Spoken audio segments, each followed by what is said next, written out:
Aš manau, kad kiekvieno modernaus zoologijos sodo misija yra ne vien tik parodyti gyvūnus, ne vien tik tai paspoksoti gyvūnus, bet edukuoti ir plus gelbėti gyvūnus, kurie gamtoje turi šiek tiek problemų. Aktyviai dalyvaujame įvairiuose irgi renginiuose. Dažnai mus pasikviečia, kad skleistume tą tokią žinią ir meilę gamtai ir papasakotume apie jos įvairovę.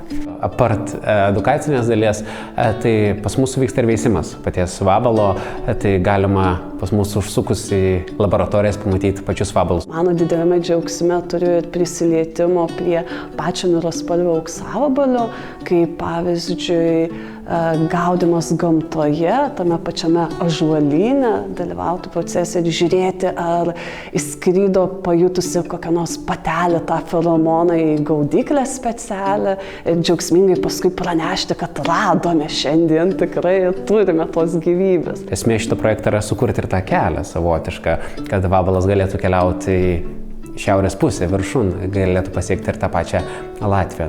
Jis yra kaip tik vabalas, kuris nori pasislėpti ir duokit jam ramybės. Tai mano pagrindinis užduotis yra garantuoti stabilumą. Tai yra drėgmė, temperatūra ir būna tiek ankstyvą pavasarį, tiek vėlyvą rudenį tokie jau didesni projektai, kada mes skaičiuojame juos, renkame duomenys. Mes, tikiuosi, galėsime pasidalinti, kad ir kiti žinotų, kaip dirbant su tokiu ypatingu vabalu, jį veisti, užtikrinti jo gyvenimą ir parodyti savo rezultatus, vien tokius galbūt netgi mokslinius. Mums yra labai smagu, kada galim grąžinti gamtą atgal gyvūną ir grąžindami tokį mažą gyvūną atgal į gamtą ir didindami jo populiaciją mes parodom ne tik savo, bet ir visuomeniai, kad ir mažas padarėlis, mažas sutvarimas pasaulyje turi labai svarbią užduotį ir ta užduotis neša labai didelę naudą mums. Zoologijos sodui pakankamai yra artimas dalykas tie seni ąžuolai. Pačiame zoologijos sode galima rasti tų ąžuolų, esame jo tokioj apglėptyje.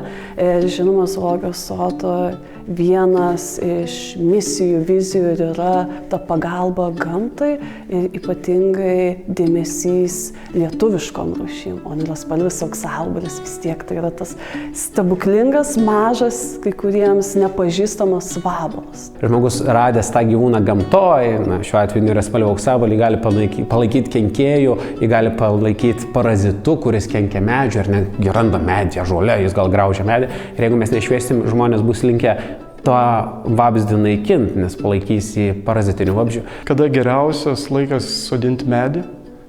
Tai yra prieš 50 metų. Antras geriausias laikas sodinti medį yra šiandien. Tai įsivaizduokim, auksavabalio kontekste, tai pirmas buvo tikriausiai prieš 200 metų, bet kadangi mes neturim tokios, kaip sakant, prabangos, tai gal pasodinkim jį šiandien ir mes kažkokį sukursime tiltą per tą auksavabalio prizmę su kartom, kurios bus po 200 metų. Mano turbūt ta tokia svajonė, kaip norėčiau, kad viskas atrodytų po projekto, kad žmonės vaikščiodami po senus miškus, parkus, nesvarbu, kur tai bebūtų, pažvelgia į bet kokią gyvybės formą, kurią jie pamato, jie suprastų tos gyvybės svarbą. Ir noriu, kad auksavabalis šito projekto metu taptų tokiu savotišku ambasadorium tos kiekvienos gyvybės formos. Pamatai tą vabalą, galbūt nedaryti to, koks jis šlykštus, ten bandyti sutraiškyti, nesvarbu, koks tai vabalas, arba lerva, dar kažkas. Kad žmonės vaikštinėdami, matydami tos padarėlius, ar tai būtų vabaliukas, kirminiukas ar kas, suprastų, kokie svarbus yra tie padarėliai ir kad tos gyvybės formos yra svarbios. Ir prieš imdamiesi patys kažkokių tai veiksmų, kurie galbūt galėtų turėti neigiamų pasekmių gamtai, pagalvoti apie tai ir pagalvoti, ar verta tai daryti. Bet žmonės keičiasi.